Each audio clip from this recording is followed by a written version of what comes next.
yun yung last company ko bago ako nag-decide na mag-open ng sarili kong cleaning company. That time kasi, dumating yung time na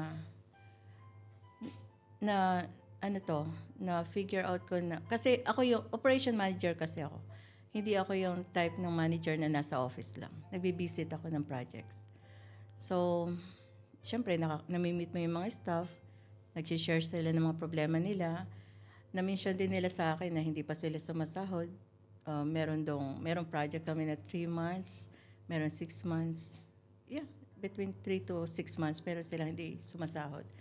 So, nagwa-wonder ako kasi every month naman nagsasign ako ng checks para sa payroll ng mga staff. Then, tinawagan ko yung finance. Doon ko na-find out na yung may-ari, ang pinasasahod lang nila ako. Pero yung employees ko hindi. Including yung finance. Hindi rin siya sumasahod. Binibigyan lang sila ng advance. So, kinausap ko yung may-ari. Sabi ko, ano nangyayari? Kasi operation manager ako. Aware ako kung ang company is sumasahod, kumikita, at kung may pending kami payments. Wala naman. So, anong reason?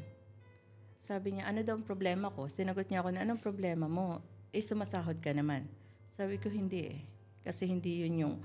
Sa akin kasi, ako yung pinakangkwan nila. Parang ako yung leader nila.